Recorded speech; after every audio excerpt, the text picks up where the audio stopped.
Ngibingelele bafethu. Bekade ngibuka bengingabuki.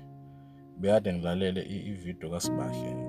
Lo MK. I'm not sure noma usayiyona. But kodwa ngamgcina MK. So ekhala nje ngokuthi njalo senza ama-registration. Izinto ekade kumele i-organization silekelele ngakhona. Cha bafethu.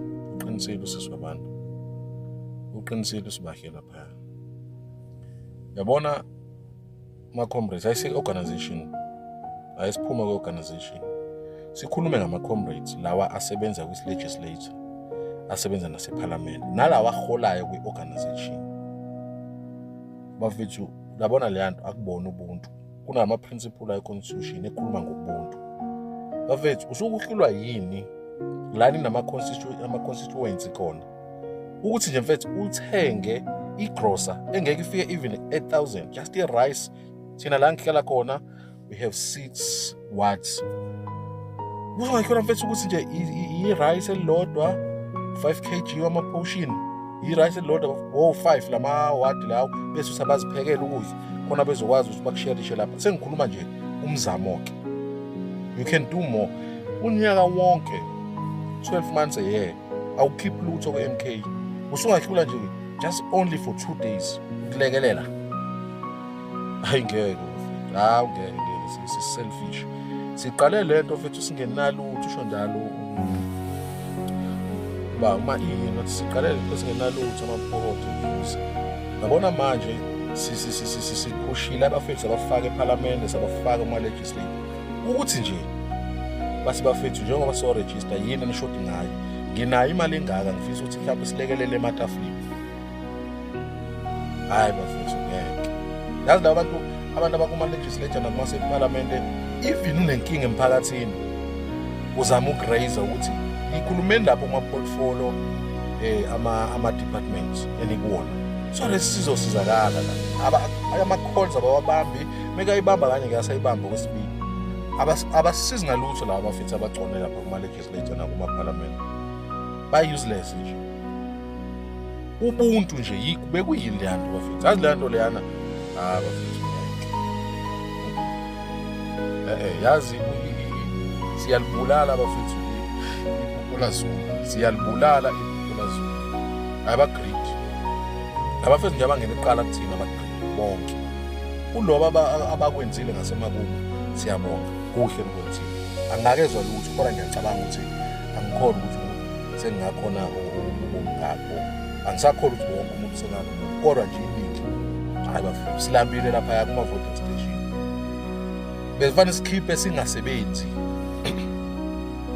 Sikhiphe thina ukuthi sizama ukuthi uyothenga isinkwa su-20 rand. Thenga isinkwa ezu-2 lapho siba ngaki siba u-12 kwi-VD.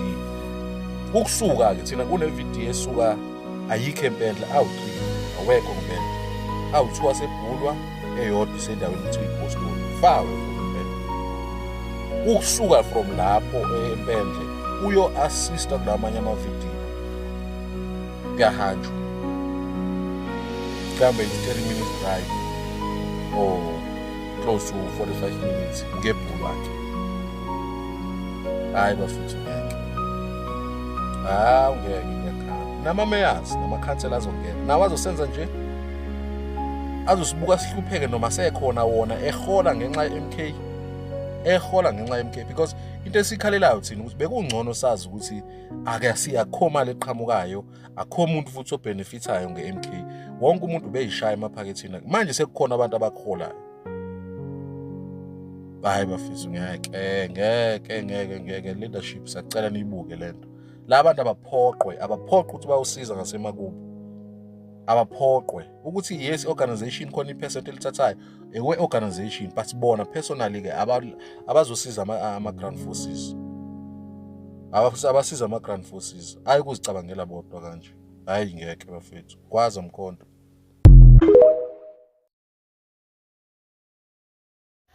Kwangeve kungcono-ke ngo-2024 umkhonto usanda kusungulwa kubhekwa okhethweni.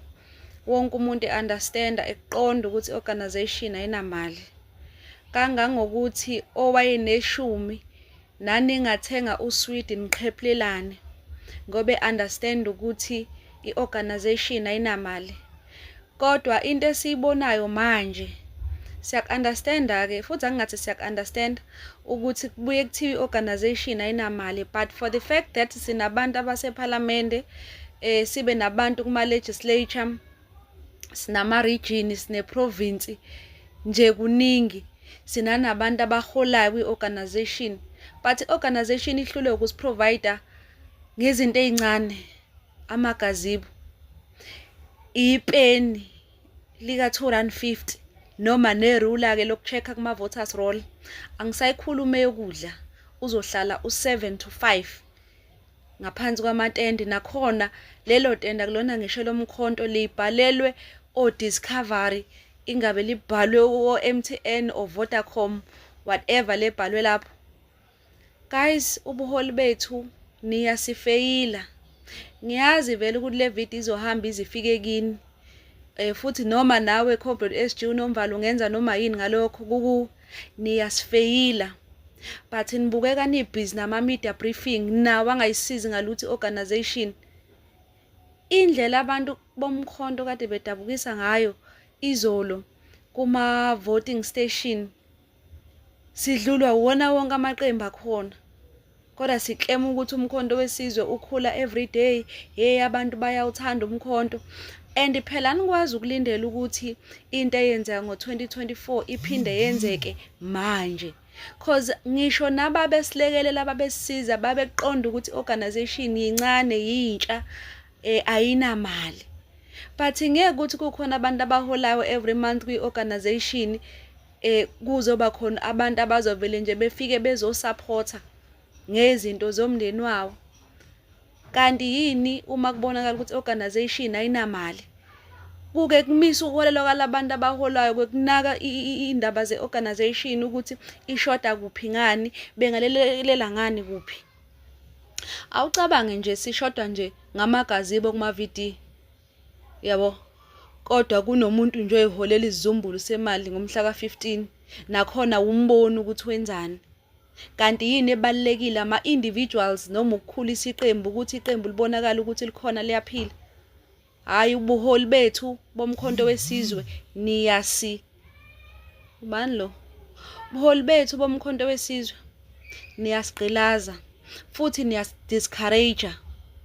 Phela-ke intweni engenasidingo nibonakala phambili nenza ama-media briefing ekuseni emintamba, amawuthi uyawalalela nawo amanye wawo awathi shu. Niyayibulala i-organization. Kulungile-ke ngikholeni nithi u-elder noma ningixoshe.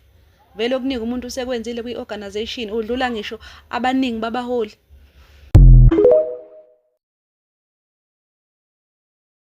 Salute. Abantu bakithi-ke ngithi mina bangadidiseki. Ningadidiseki masosha omkhonto. Into efesi yenzeke bafowethu ukwazi ukuyihlukanisela phakathi kwey'nhlobo eziwu-2 zepolitiki. Kunepolitiki yosomathuba nepolitiki yama-revolutionaries. Amapolitiki awu-2 kuyenzeka abe khona ngesikhathi esisodwa kodwa awayiphathi ngendlela efanayo. Nabantu futhi abapractice lamapolitiki aba-behave ngendlela efanayo. Politiki yosomathuba ilawulwa into eyodwa. Ngizotholani ngokungena kule political party. Enye futhi characteristic yosomathuba kwipolitiki isikhathi abanaso. They want to quickly achieve ama-gains abo personal, have something to account for ukuthi sengithola ukuthi ngisazothola ukuthi in a short period of time. So umuntu opractice ipolitiki yosomathuba mazi ukuthi isikhathi akanaso. Ingakho befaka ipressure engaka push izinto zenzeke manje because they don't have time. So ungazididiseleke nawe mangabe ipolitiki ungayazi kahle noma futhi nawe ukhwahla nje ushawa ufanda kwipolitiki. Ubese hey konakele manje, hey liyaqhuma, hey manje ngempela kuzophahla phansi. It because they are putting pressure yokuthi akanikwe umshini wabo ngokusheshsha because they have a mission to push. Abantu basimakolo. So ingakho ke befika kuqala ngoba bafuna ukukhwitha lamathuba lawo bawabonayo. Uma futhi engaveli kuhamba isikhathi, they become frustrated. They end up trying to frustrate everyone because they are running out of time. So lingathuki ke maqabane masinizwa imvunga hayi mase besisuka kulo kuba nomsindo ayisuki nje kahle sinyelele ishiye yonke into ki-order cha. Ipolitiki yaleyo yosomathuba babehave njengayo mayihlala kulo noma sisuka kulo ahleze bekhipha amehlo ba-check amathuba bona bese kuzoba khona le politiki yama-revolutionaries. Ama-revolutionaries avamile ungafiki eli ngaphandle bangunomuntu amthembayo ukuthi hayi sibanibani mayengena kule nto i-showcase siyangena fast. That's why ama-revolutionaries othatha akwazi ukufika eli. Kodwa naturally ama-revolutionaries abantu who are driven by principle and loyalty. Wherever they are, they will put their loyalty on it because the principle has aligned with their revolutionary consciousness. Abasuseke kalula labo bantu kuma-political parties, artists, and whatever for so many years. Because they were there because of principle, not because of amatumba.